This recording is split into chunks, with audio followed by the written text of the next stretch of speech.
OP Chaudhary ने GST में भ्रष्टाचार को लेकर बड़ा बयान दिया है। उन्होंने कहा है कि जीएसटी से जुड़ा कोई भी मामला हो, अधिकारी अपने लिए पैसा मांग रहा हो तो आप मुझे किसी भी माध्यम से जानकारी देंगे तो एसीबी से उसे मैं रंगे हाथ गिरफ्तार करवाऊंगा।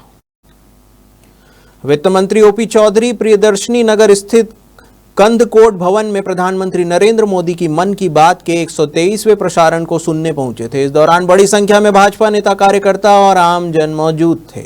वित्त मंत्री ने इस अवसर पर कहा कि अगर जीएसटी की 10, 20, 30% भी जीएसटी की गलती हो तो विभाग आंख बंद करने को तैयार है, लेकिन अगर 10 से 20 लाख की चोरी हो तो उसकी गलती माफ नहीं होगी। कोई फर्जी बिल लगाकर अपना फायदा देखेगा तो उसे माफ नहीं किया जाएगा।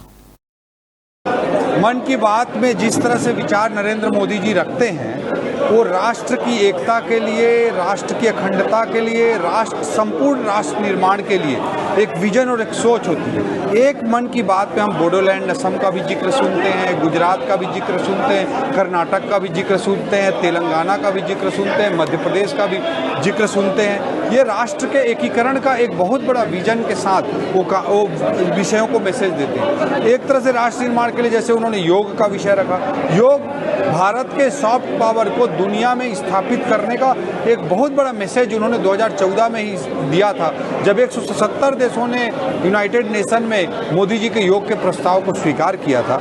इसी तरह से उन्होंने फिटनेस पर भी युवाओं को मैसेज दिया कि आप फिट रहो और आगे बढ़ो। तो इस तरह की चीज़ों को, जिस तरह से वो राष्ट्र निर्माण के लिए जिस तरह की चीज़ें जरूरी होती हैं, उन सब विषयों को फोकस करके एक मैसेज, सकारात्मक वातावरण, राष्ट्र निर्माण का वातावरण, देश निर्माण की प्रक्रिया में केवल सरकार नहीं समाज भी जुड़े, इस विजन के साथ मन की बात में अपने विजन को रखते हैं।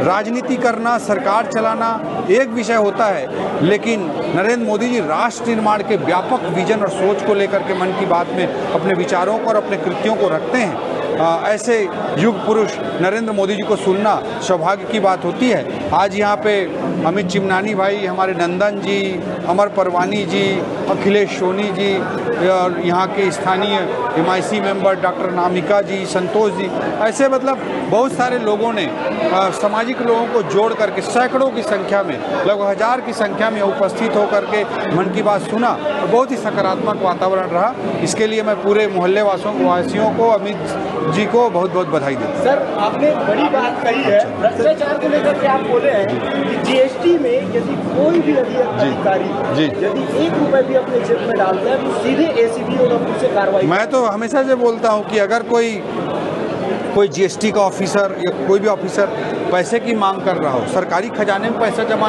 जमा कराना अलग बात है।